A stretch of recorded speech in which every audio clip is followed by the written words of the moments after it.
Hi everyone. In this video, I'm going to explain about how processor and memory both communicates, or what the connection between the processor and memory, or how the data or program is going to exchange between what the processor and the memory.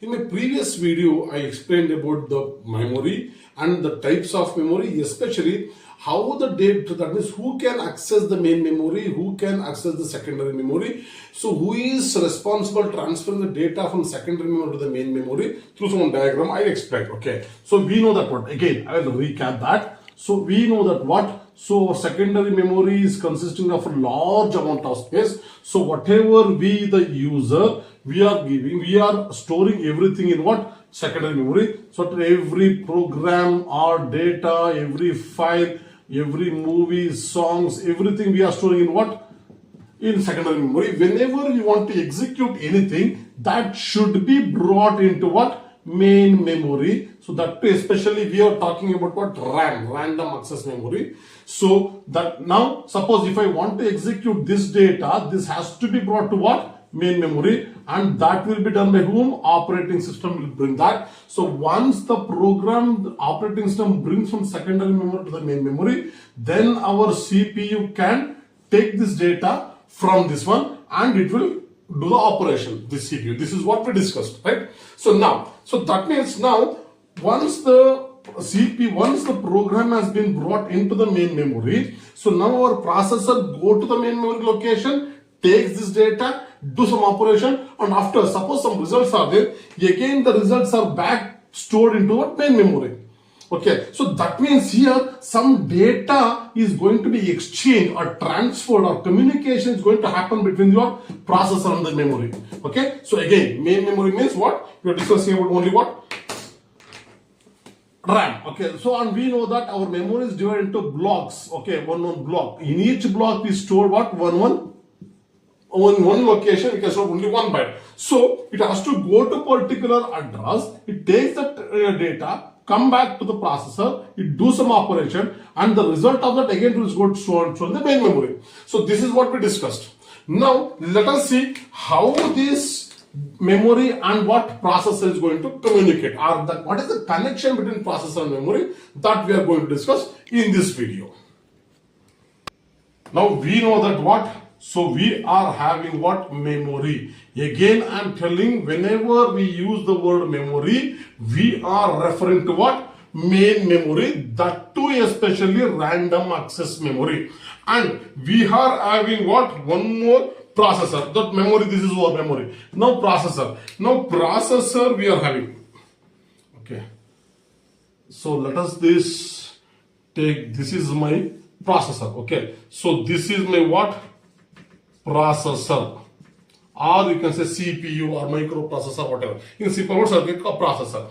Now we know that what, processor contains what and all. So everybody we know that what, processor contains only what, one ALU will be there, right? One ALU will be there and one control unit will be there. That is what, CU.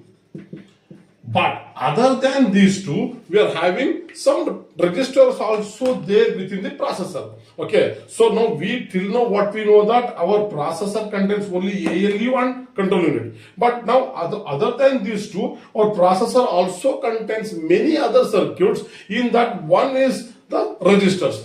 The registers, okay, these registers are the fastest memory, smallest memory, and costliest memory in our system. Okay, so see, we know that secondary memory in terms of what, in now we are getting in every system TB, hard disk. What, main memory, so you know that RAM, so 8 GB, 4 GB, like that we are getting in terms of GB, 4 GB, 8 GB, 16 GB, like that. But when come to the register is also a type of memory, but it can store only in terms of bits. Either it can store 16-bit or 32-bit or 64-bit, like that it can store only in terms of bits. So that much small memory, but we are having very limited number of registers, very small number of registers, and it is the fastest memory in our system, and it is the costliest memory in our system. Okay, so now again the registers are broadly categorized into general purpose register and special purpose registers. Okay, so now general purpose registers, say I will say R0, R1, R2, like that. I'm having some RN. Okay. Now these are my what? General purpose registers. Okay, these are my what? General purpose register.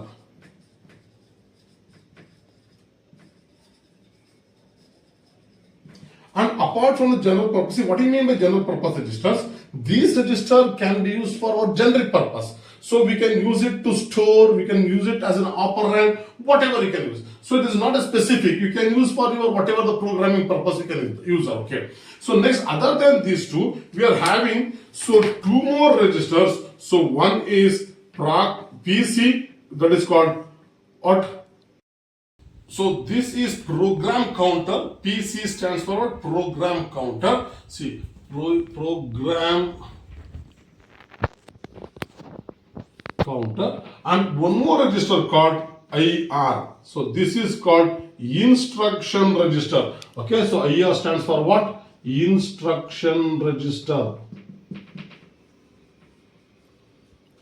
Instruction register. Okay, so these two are the specific use only we are using. So hence it is called special purpose register. Apart from that, these two, again we are having two more registers called MAR. So this is one specific specific purpose register, special purpose register, and one more register called MDR, that is memory address register, memory data register. Okay, so here MAR stands for what? Memory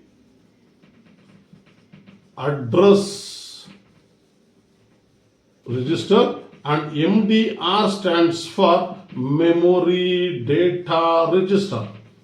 Okay, so these are what, and now these two are communicating. So this is memory address register. So from here we are accessing this one, and from MDR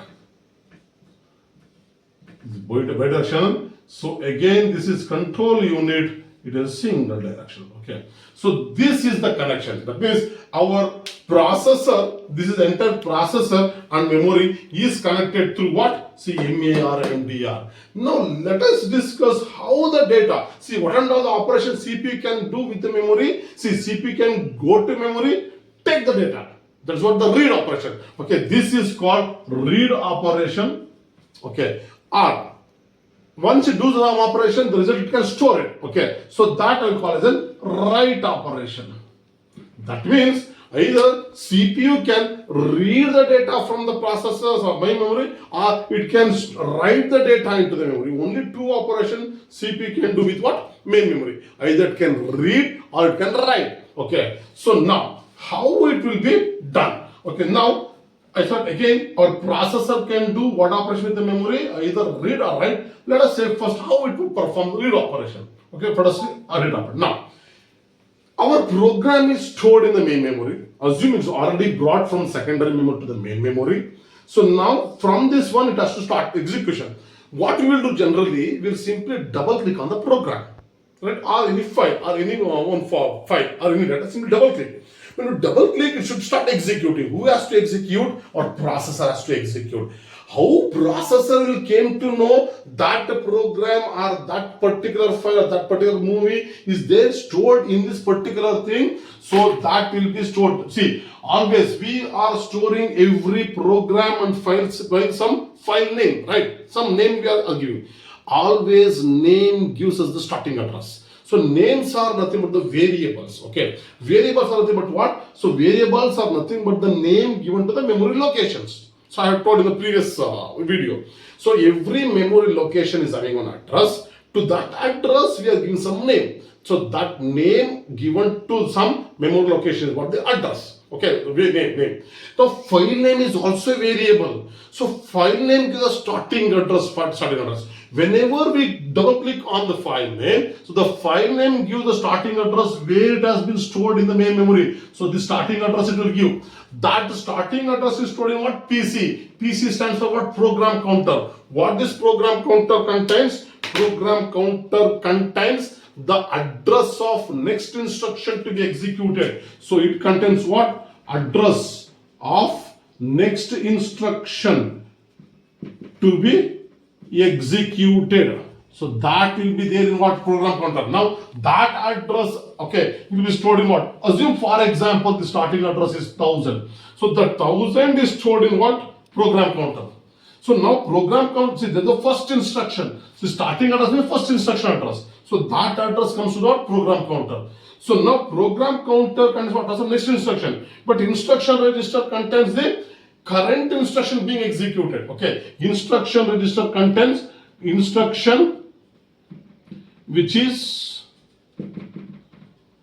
currently being executing.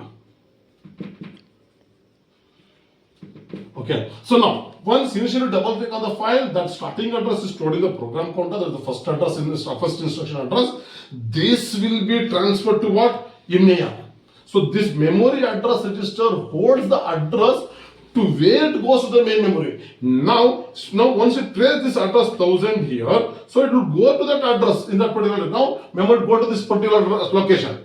Now memory is in the state confusion whether whatever in this place, whether I have to take the data or I have to give the data. So that will be decided by the control unit. Now control unit sends signal, either always it sends read or write bar signal.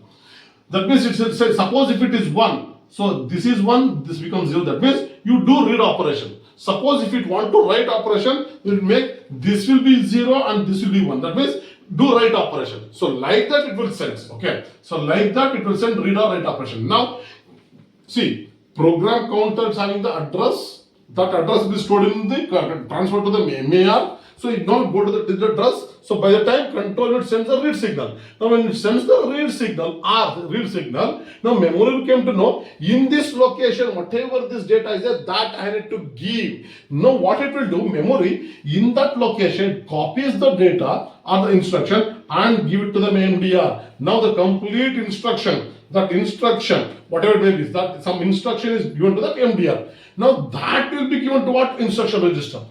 So that is what the instruction contains the instruction to be executed right now. Okay, now that instruction given to the instruction register. Now instruction, once that instruction comes to this instruction register, now that instruction is ready for decoding. That means that instruction we are doing in some high level language or assembly level language. Okay, so that will be converted into machine level language. That decoding has to be done. So that will be done by one separate code, separate circuit called decoder circuit.